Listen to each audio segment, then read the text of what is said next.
Bueno, estamos ya entrando al final, estamos llegando al final del Evangelio de Marcos en esta serie, La Cruz del Rey, que ya llevamos varias semanas en ella, que dijimos del comienzo que va a ser una serie relativamente extensa, pero lo bueno es que ya nos estamos acercando al final, ¿verdad? Marcos tiene 16 capítulos. Y el capítulo 15 y el 16, como les contaba en la mañana, son bastante cortos, sobre todo el 16. Y no nos vamos a quedar mucho tiempo ahí porque Marcos tiene un estilo de ser muy factual, por así decirlo, ¿no? Él va mucho al grano, dice exactamente lo que tiene que decir y no entra mucho en detalle. Pero el capítulo 14 en el que estamos es un poquito la excepción. El capítulo 14 tiene 71 versículos y es más, esta ya es la tercera semana que vamos a pasar en el capítulo 14, ¿no? Y muchas cosas pasan en el capítulo 14, ¿no? Me tocó predicar en La Molina, creo, hace 2 semanas y les decía que el capítulo 14 es como cuando ves una serie de Netflix o de lo que sea que vean los jóvenes ahora, y te estás acercando al final de temporada, ¿no? Y conforme te acercas al final de temporada, un montón de cosas empiezan a pasar porque están creando pues el crescendo, ¿no? hacia el final. Ya, así es el capítulo 14. La semana pasada estuvo aquí Lucho, y Lucho predicó sobre esta muy íntima, muy poderosa escena de Jesús en Getsemaní, ¿no? Donde Jesús tiene una oración, un encuentro especial con su Padre y le pide a su Padre en oración, solo él y el Padre, que por favor, ¿no? Que de ser posible, si él pudiera no tener que pasar por esto, que va a pasar, que se lo evite, pero que se haga su voluntad, la voluntad del Padre y no la de él, ¿no? Es oración muy profunda y que la Biblia nos dice que Jesús estaba muy angustiado. Y de eso habló Lucho. Y lo que pasa inmediatamente después de eso es que Jesús termina de orar y regresa con sus discípulos. Él le había pedido a sus discípulos que por favor estén velando, estén orando por todo, por él, por este momento tan duro y tan importante que está ocurriendo, y los encuentra dormidos y Jesús los resondra un poquito, les dicen cómo es posible que duerman en este momento, ¿no? Y les piden que oren y luego Jesús regresa nuevamente, repite esta oración, y luego nuevamente después de concluir regresa y vuelve a encontrar a sus discípulos dormidos, al punto tal que nos dice Marcos que los discípulos ya no sabían qué decirle de la vergüenza de que se paraban quedando dormidos. Y en medio de esta interacción, Jesús de repente anuncia: despierten porque ya llegó el que me va a traicionar, ¿no? Y eso es lo último que ocurre hasta que llegamos a esta escena que acabamos de leer. El arresto de Jesús. El arresto de Jesús ocurre en la oscuridad de la noche, muy tarde en la noche, ¿no? Y R.C. Sproul, que es un predicador y un comentarista que quizás alguno de ustedes ha leído o escuchado alguna vez, dijo alguna vez que resultaba muy apropiado que el arresto de Jesús, que es uno de los eventos más infames y más perversos en toda la historia, ocurriera en medio de tinieblas. La Biblia siempre está llena de símbolos poderosos que nos hablan, más allá de solamente la letra, llena de símbolos poderosos que nos hablan, ¿no? Y creo que ese es uno de ellos, ¿no? El arresto de Jesús es un evento que tiene una importancia imposible de sobredimensionar. Tiene un impacto inmenso en las vidas de cada uno de nosotros realmente.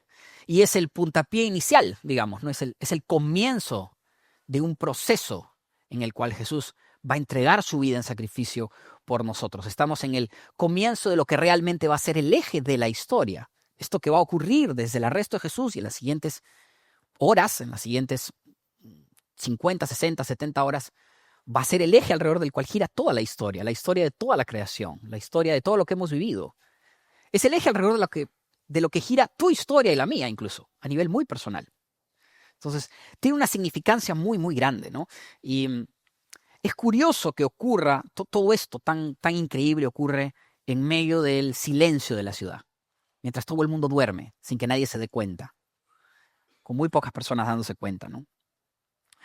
Es un momento donde algo muy poderoso y muy, les decía en la mañana, sacrílego realmente, algo que es tremendamente ofensivo ocurre, que es que los poderes de turno, las autoridades de turno, representadas en el Sanedrín judío y los soldados de Roma, ¿no?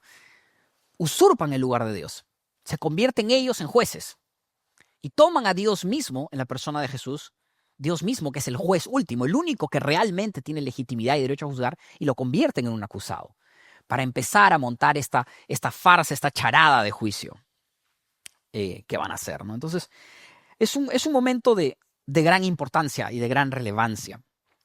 Y como digo, es el primer paso en este proceso en el que Jesús se va a entregar por nosotros.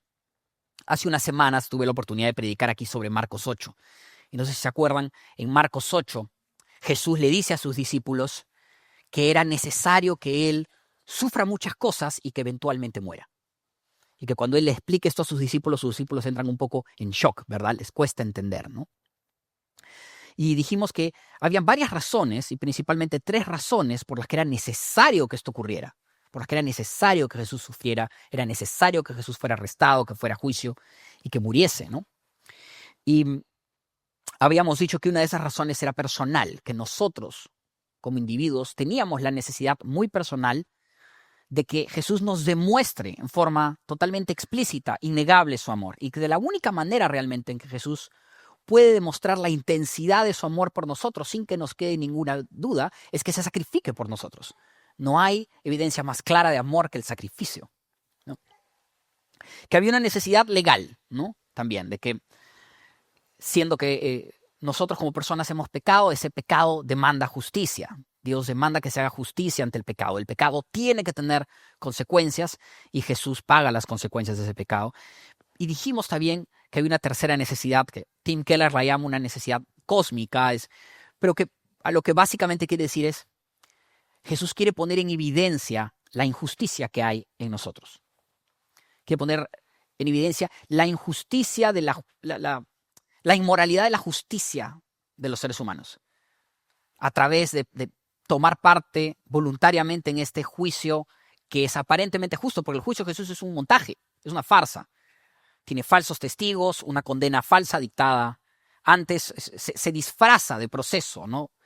Y que es parte del propósito de todo esto, demostrar que la justicia de los seres humanos es imperfecta y corrupta. No es como la justicia de Dios, ¿no? Y todo ese proceso de satisfacer estas necesidades comienza con el arresto de Jesús, ¿no? Hay realmente muchísimo que desagregar sobre todo lo que va a pasar a continuación. Pero les decía en la mañana que en lugar de meternos tanto en la parte más teológica, ¿no? Porque les decía en la mañana que leí un comentario que la trampa de los que estudian teología siempre es que viven inventándose respuestas que nadie entiende a preguntas que nadie se hace. Y esa no es, creo, el objetivo de lo que buscamos. Así que no vamos a ir por ahí, pero sí creo que en esta escena hay cosas que están debajo de la superficie, más allá de la narrativa. Hay cosas que están debajo de la superficie que tienen grandes lecciones para nosotros. Hay 3 temas en esta escena. 3 temas y me quiero detener y evaluar cada uno por separado.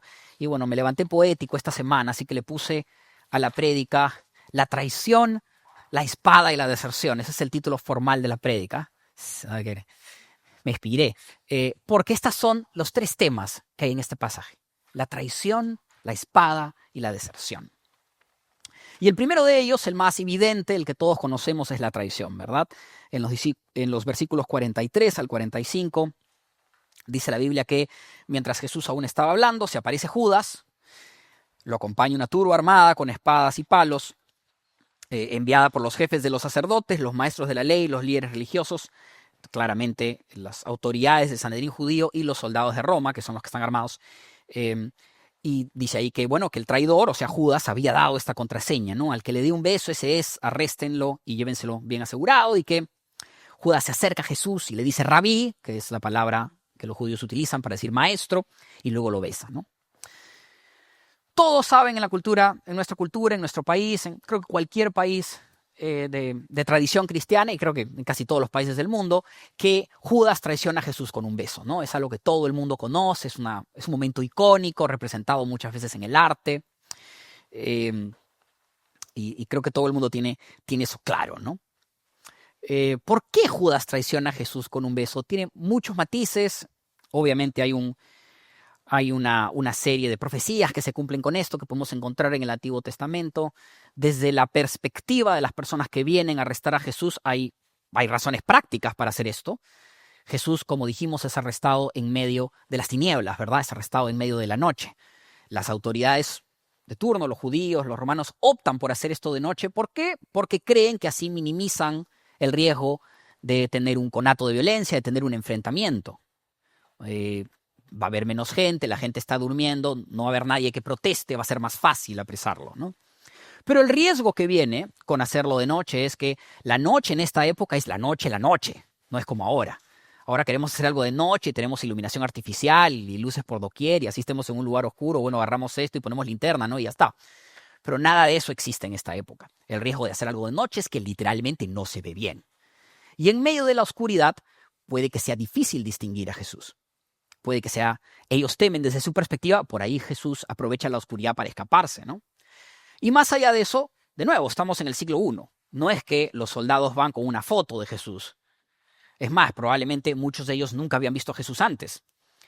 Y en medio de la oscuridad, peor aún, puede ser que no identifiquen bien quién es Jesús. Y por eso, al final, se toma esta decisión muy práctica de que Judas, que lo conoce, se acerca a él y le dé un beso, porque está muy próximo a él. Y así les va a quedar a todos claro quién es Jesús, a quién hay que arrestar. Entonces, muy mundano el tema, ¿no? Muy práctico. Y por eso es que se hace, ¿no? Ahora, el texto nos dice que cuando Judas se le acerca a Jesús, le dice rabí, ¿no? En esta versión que yo he leído, le dice rabí una sola vez antes de besarlo. Pero en el texto original, en realidad, le dice rabí 2 veces. Le dice rabí, rabí, y luego lo besa.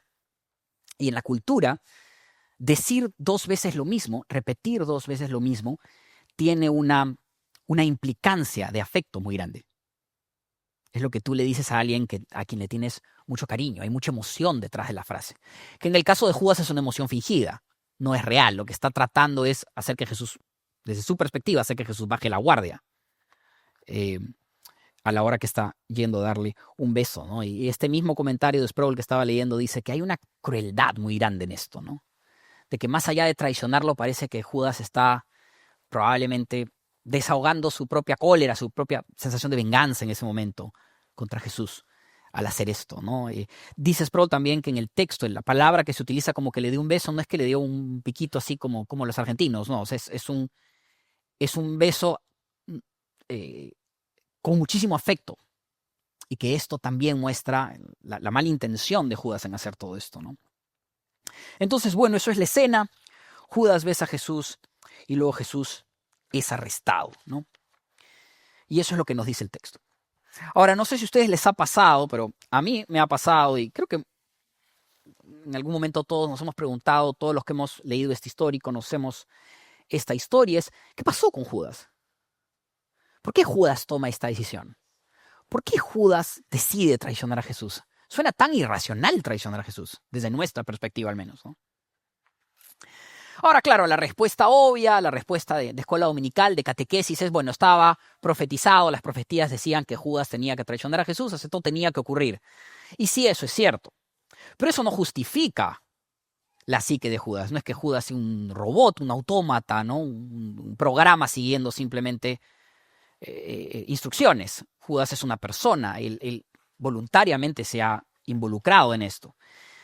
Y creo que vale la pena tratar de entender por qué Judas hace esto. La respuesta, de nuevo, la otra respuesta obvia es, bueno, por plata. Por plata, a Judas le ofrecieron 30 piezas de plata, ¿verdad? También es parte del imaginario cultural, todo el mundo sabe que a Jesús lo traicionaron por 30 piezas de plata.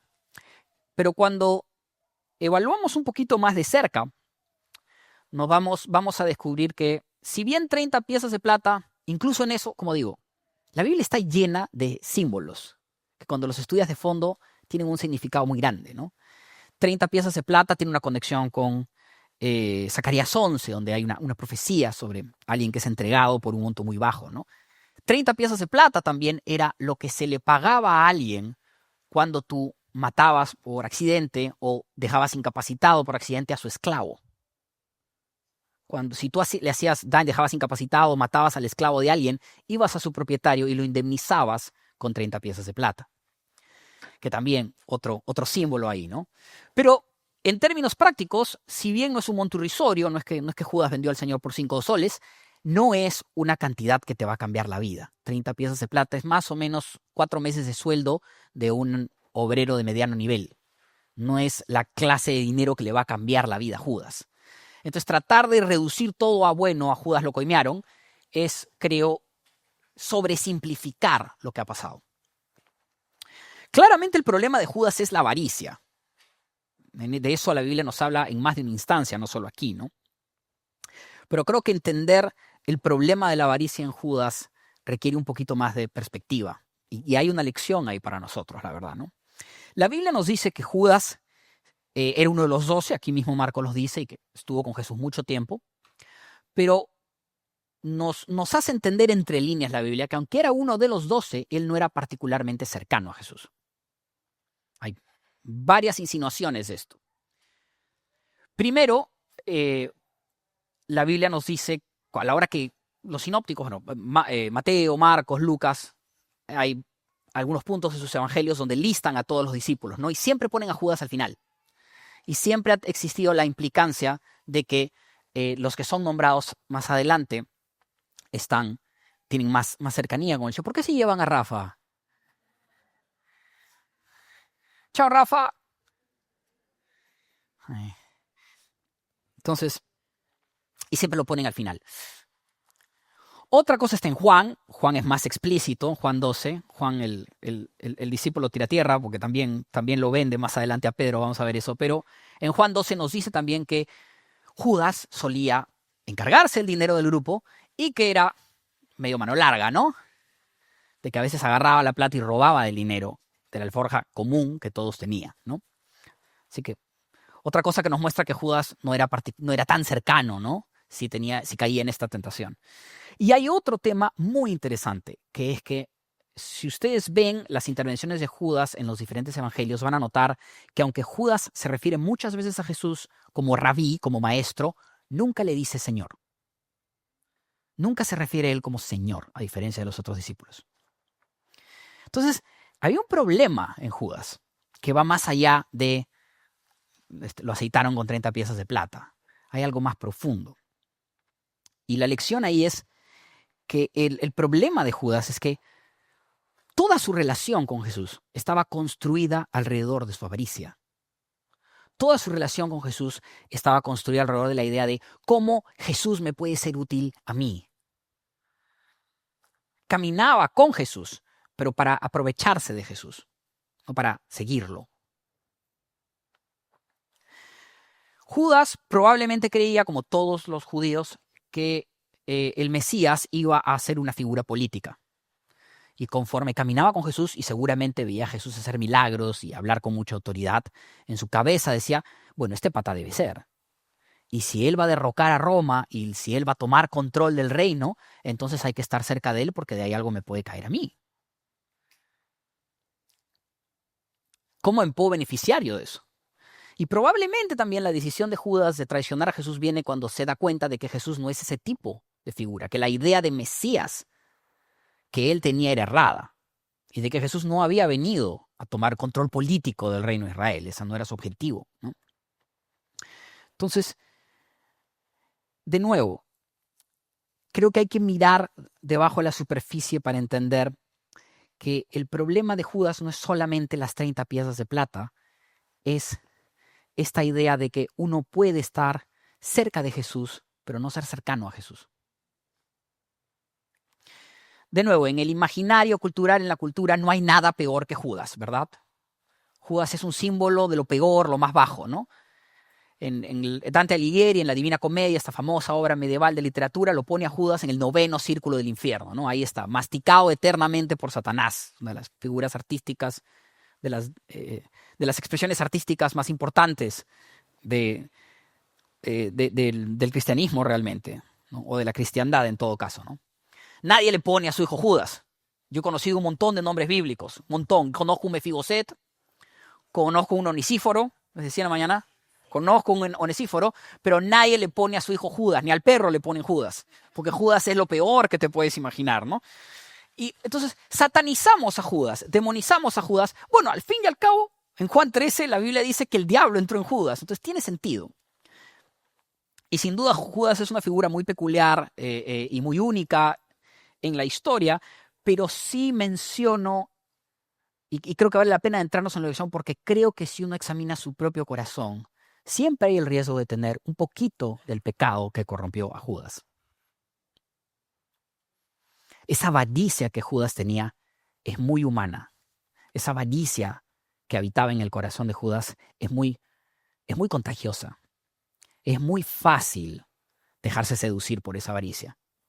Si yo examino mi propio caminar con Jesús, han habido momentos en que yo he tenido ese mismo pecado de avaricia en mi corazón. De ver mi relación con Jesús como Jesús está ahí para que mis ambiciones, mis expectativas y mis sueños se cumplan. La vida irá alrededor de lo que yo quiero y Jesús está ahí para darme lo que yo quiero, para ayudarme a conseguir lo que yo quiero. Que al final fue el pecado de Judas. La Biblia advierte mucho contra la avaricia. Y la avaricia es un pecado bien peculiar porque tiende a insertarse en nosotros casi sin que nos demos cuenta. Es casi como son las fuerzas especiales del pecado. Se meten en tu corazón sin que te des cuenta. Y empiezas a ambicionar y a querer cosas que parece que están bien. Y sin embargo te van corrompiendo por dentro. Es importante examinar nuestro corazón y tener cuidado de esta idea de que nuestra relación con Jesús se basa en cómo Él puede ayudarnos a nosotros con nuestros planes, nuestras expectativas, nuestras ambiciones, en lugar de cómo nosotros podemos modelar nuestros planes, nuestras expectativas y nuestras ambiciones alrededor de Él. Yo he pasado por momentos en mi vida, y creo que todas las personas tarde o temprano pasan por momentos en su vida, donde si realmente miras tu vida y la miras bien, te das cuenta de que con tu vida, quizás no con tus palabras, pero con tu vida lo que muestra es que para ti Jesús es un maestro, pero no es el Señor. Y ese fue el pecado de Judas. La vida de Judas es una enseñanza para nosotros de que hay un peligro en estar cerca de Jesús, cerca. Venir a la iglesia de vez en cuando, escuchar mi música cristiana de vez en cuando, pero no ser cercano a Jesús. Entonces ese es el primer tema de esta escena, la traición de Judas y lo que tiene que enseñarnos. El segundo tema es la espada. En los versículos 46 a 49 dice: entonces los soldados, prenden a Jesús, pero uno de los que estaban ahí desenfunda la espada y hirió al siervo del sumo sacerdote cortándole una oreja, ¿no? Y luego Jesús habla y dice: ¿acaso soy un bandido, dice Jesús, para que vengan con espadas y palos a arrestarme? Todos los días estaba con ustedes enseñando en el templo y no me arrestaron, pero es preciso que se cumplan las Escrituras. Dos partes aquí en esto de la espada. Primero, los hombres que vienen a aprender a Jesús y uno de ellos desenfunda la espada y le corta la oreja al siervo del sumo sacerdote. Eso es lo que vemos aquí en Marcos. Esta es la historia que Marcos nos cuenta. Mateo, por otro lado, Mateo y Lucas nos dicen que cuando la persona que hace esto, Jesús le dice que se detenga. Marcos no nos cuenta esto, pero Mateo y Lucas sí nos lo cuentan. Ni Mateo, ni Lucas, ni Marcos le tiran dedo a quien hizo esto. Pero muchos años después va a venir Juan. El Evangelio de Juan es el último evangelio en escribirse. Y probablemente es el evangelio que se escribe, es posible, en cierta cronología, que se haya escrito después de que Pedro haya fallecido. Entonces Juan sí no tiene miramientos en tirarle tierra a Pedro y decir fue Pedro, ¿no? El Evangelio de Marcos, que probablemente Marcos, la mayoría de académicos piensa que Marcos fue el asistente de Pedro o tenía algún tipo de cercanía con Pedro y que construyó su evangelio más que nada en base al testimonio de Pedro, ¿no? Entonces quizás Marcos no quiso tirarle dedo al mentor porque ya bastante lo ha embarrado en el evangelio y dice ya pues más, ya para qué, ¿no? Pero Juan sí no se contiene, ¿no? Y nos dice que fue Pedro. En fin, la reacción de Pedro es consistente con lo que hemos visto de él a lo largo de este evangelio y de todos los evangelios, ¿no? Pedro es ese discípulo impulsivo, apasionado por Dios, ¿no? Medio bocón, de buen corazón, por así decirlo. 15 versículos antes 15 versículos antes en el mismo evangelio, Pedro es el que le dice a Jesús cuando Jesús dice, mira, yo voy a ser entregado, el que dice, no, y cuando Jesús predice, profetiza, no, que todos lo van a abandonar, Pedro es el que le dice, yo jamás te abandonaré, Señor, moriré ahí contigo, ¿no? Entonces, es consistente con eso, ¿no? Y, y hay algo de, por lo menos en la crudeza, imagino algo que admirar en esta actitud, ¿no? Pero si miramos con lupa, lo que estamos viendo es que la obediencia a Jesús en ese momento demanda entender qué es lo que Jesús espera. Y en ese momento Jesús no quiere que sus discípulos intervengan. Esto no es un momento para pelear por Jesús. Esto es un momento para sacrificarse con Él.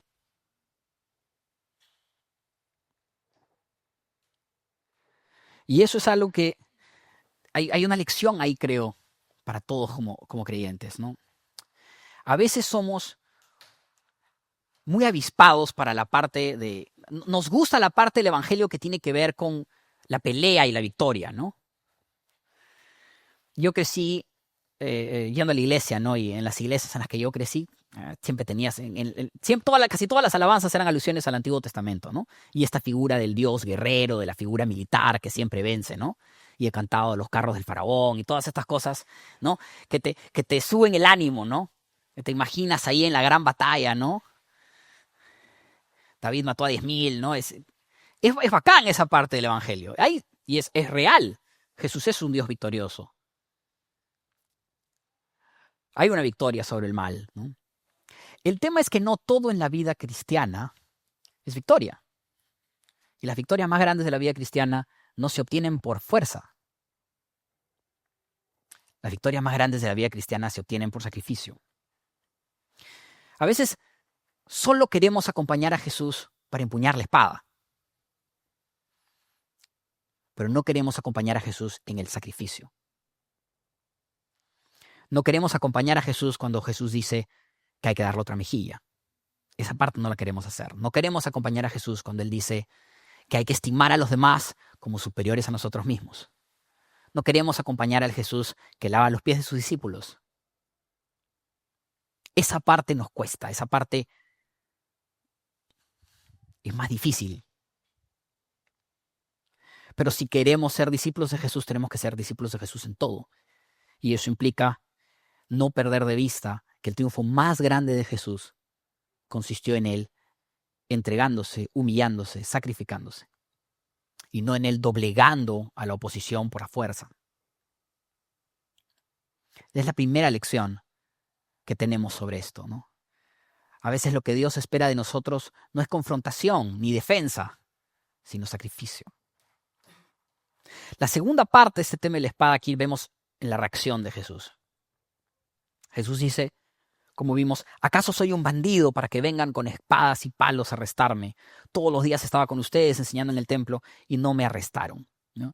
Pero es preciso que se cumplan las escrituras. De nuevo, todo esto, como habíamos dicho, ¿no? Todo esto estaba profetizado, todo esto había sido predecido y se está cumpliendo, ¿no? Pero esta primera frase de Jesús, donde Jesús muestra su desaprobación a que vengan contra él a arrestarlo con armas y palos, ¿no?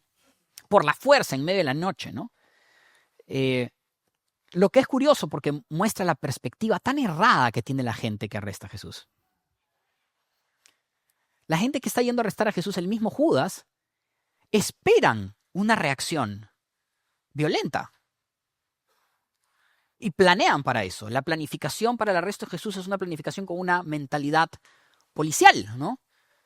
¿Cómo lo capturamos evitando problemas? Y Jesús se sorprende porque Jesús no tiene ningún plan de mostrar resistencia. Jesús se entrega voluntariamente. Jesús no fue arrestado porque fue doblegado por las fuerzas. Jesús fue arrestado porque él mismo se entregó. Hubiera sido muy fácil para resistir esto. Pero Jesús estuvo dispuesto a entregarse. Y al entregarse lo que Jesús demuestra es que la cultura, el mundo en general, y nos pasa a nosotros mismos, no siempre entiende bien de qué se trata el ministerio de Jesús. ¿De qué habla Jesús cuando habla del reino de Dios, ¿no? El reino de Dios es una revolución, pero es una revolución que no se puede parar con espadas. no es una revolución que tiene que ver con el uso de la fuerza para tomar el poder. Es una revolución que tiene que ver con una gracia derramada que transforma corazones. El reino de Dios es un reino de ganar los corazones de la gente a través del amor. No es un reino basado en coaccionar a las personas a que actúen de cierta manera. Y eso es lo que la gente que arresta a Jesús no entiende, nunca entiende, no entiende hasta el final. Y hasta el día de hoy, a muchos les cuesta entender que de eso se trata el reino de Dios. El reino de Dios no se trata de lograr que las personas se comporten de cierta manera aplicando coerción o coacción o fuerza o incluso algún tipo de ley. El reino de Dios se trata de lograr que las personas en su corazón permitan que la gracia de Jesús se derrame sobre ellos y los transforme. Dejarse modelar a través y en la persona de Él. Eso no se puede hacer con espadas. Entonces, primer tema, la traición. Segundo tema, la espada. El tercer tema, la deserción. Dice Marcos en los últimos 3 versículos, entonces lo abandonaron y huyeron. Cierto joven que se cubría con solo una sábana iba siguiendo a Jesús, lo detuvieron, pero él soltó la sábana y escapó desnudo. Algunos estudiosos especulan, porque es imposible saber, que este joven que se cubre con una sábana, y dicho ese paso, cuando la Biblia dice sábana, no quiero que se imaginen esa frazada tigre de la que hablé al comienzo, no es esa clase de sábana, se refiere más a una especie de pijama realmente, de túnica de lino que se usaba en la época que uno solía usar en interiores cuando estaba en su casa, pero era inusual usarla afuera, es un poco íntimo, a eso se refiere. Pero algunos especulan que la persona a la que Marcos se refiere aquí es él mismo y que es su forma de afirmar que él fue testigo de estas cosas y que no quiere incluir su nombre por un tema de humildad, porque no tenía el rango de discípulo, ¿no? Puede ser, es imposible saber a ciencia cierta.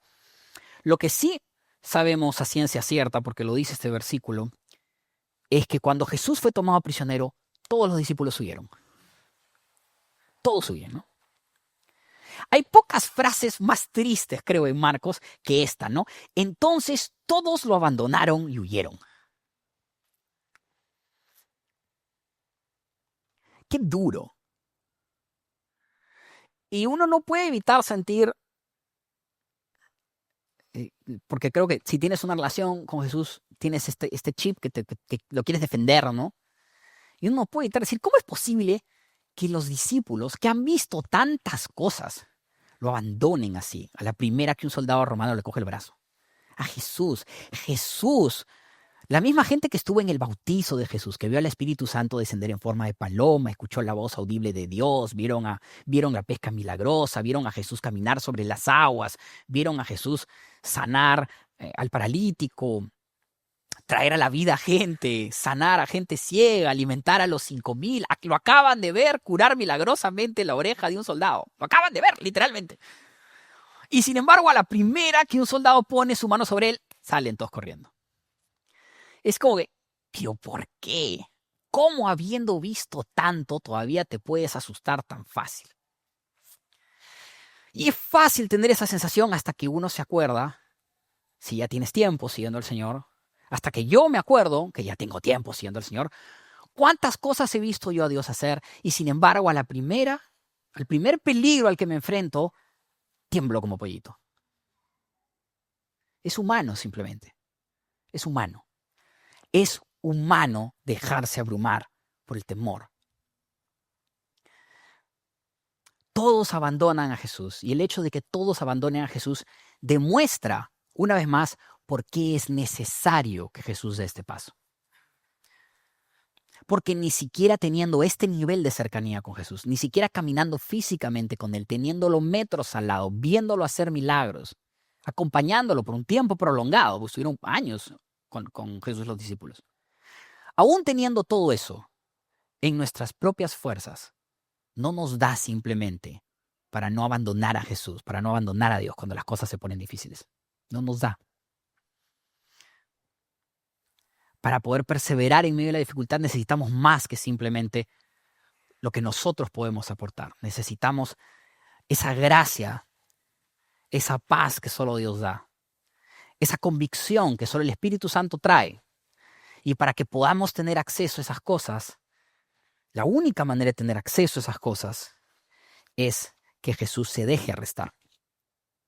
La única manera de poder tener acceso a estos regalos que Dios tiene para nosotros, la única manera de que podamos realmente sentir paz en medio de la tormenta y poder seguir la mano del Señor y poder tener comunión con Él, es que Jesús se deje juzgar, que Jesús camine voluntariamente con su propia cruz al Calvario y que Jesús, por su propia voluntad, entregue su vida en la cruz.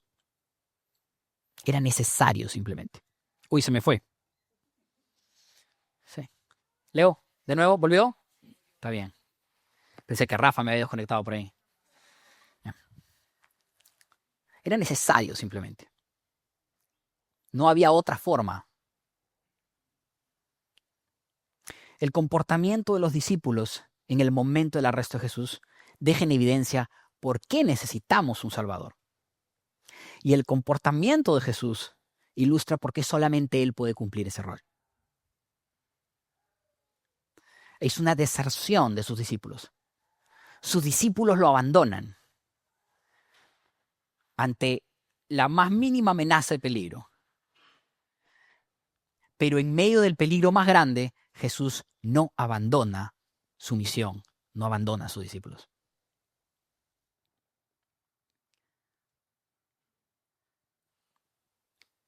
Ni siquiera en ese momento Jesús duda y abandona el propósito que Él tenía, ni a la gente a la que Él amaba. Estamos dispuestos a seguir a Jesús hasta el final. Estamos dispuestos a seguir a Jesús, a seguirlo no solamente en la batalla, sino también en el sacrificio, que muchas veces es la parte más difícil. Vamos a orar.